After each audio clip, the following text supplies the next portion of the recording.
we're going to start off talking about what sort of materials you'll need for your Scotia satchel. First, you need your exterior fabric. You can use all sorts of different fabrics for this. You can use canvas, vinyl, cork. You can even use quilting cotton, though I would interface it.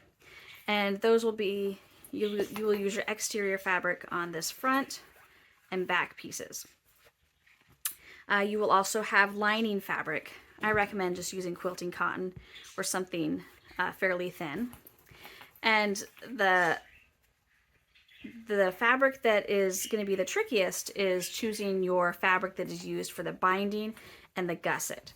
Now, ideally, you will have a fabric that has a little bit of stretch when it's on the bias, when it's stretched on the cut on the bias, because you will use it for both this front binding and the bias. This is all one piece.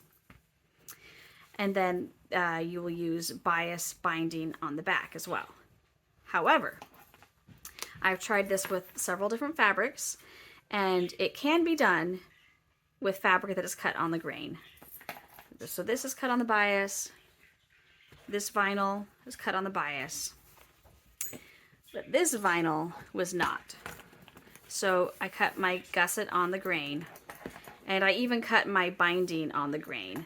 And you can see it is maybe a little more wrinkly than if it were on the bias, and it sticks out a little bit more. It doesn't lay as nicely as bias fabric, but it does work. So you do have some flexibility. And if you do cut the gusset on the grain instead of the bias, you'll just use separate binding for the front as well as the back. Also, you can bind it with fabric that frays, like this canvas, and there are no raw edges.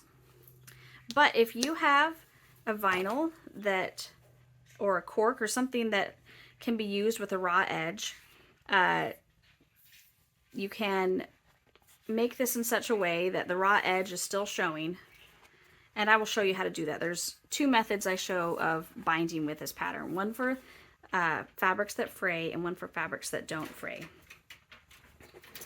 Now, if you do bind with fabrics that don't fray, you'll see with this version I used a vinyl that has kind of a fluffy backing, and so that ends up showing a little bit. So this was not the best fabric, but it was just a test purse that I used to see how this would work.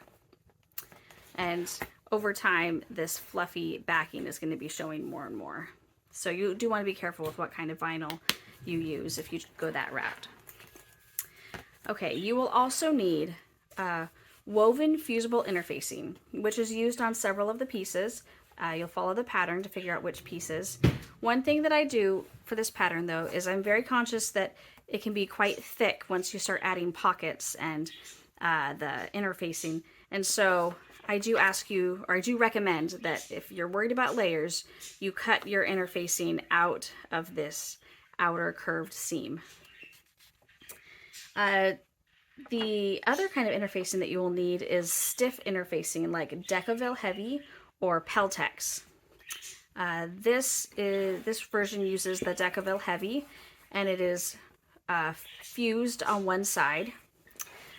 This version I use just plain Peltex that's not fusible at all, and it's just basted to the fabric.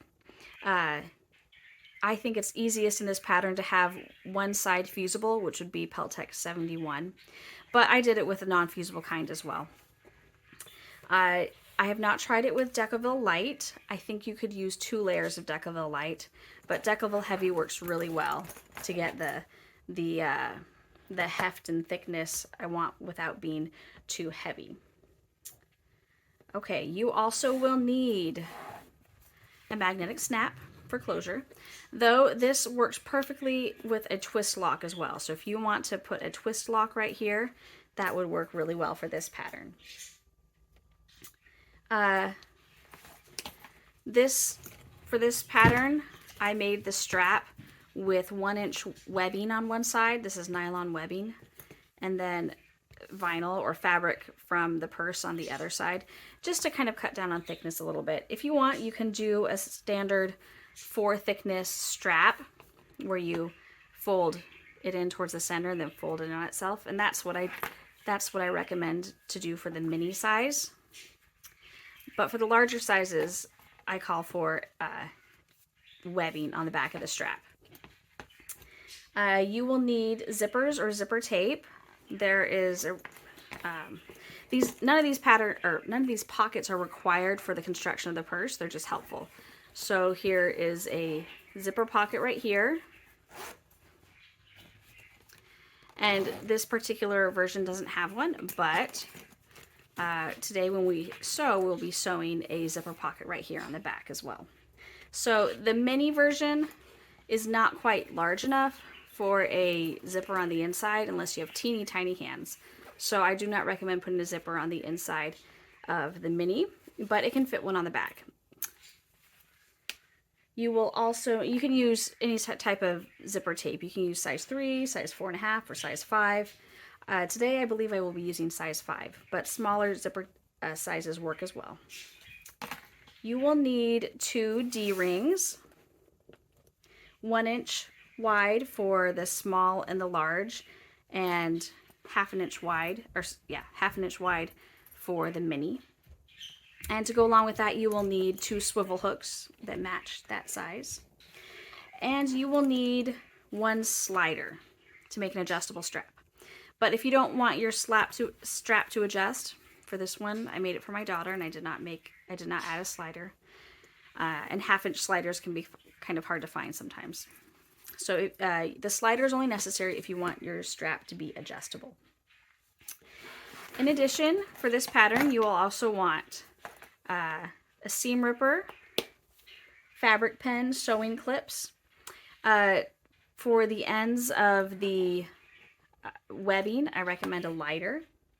And I highly recommend double-sided tape, which is helpful when making the strap and the zipper. But it's not required, it's just helpful. And then masking tape to go on the back of the magnetic snap. I recommend that as well.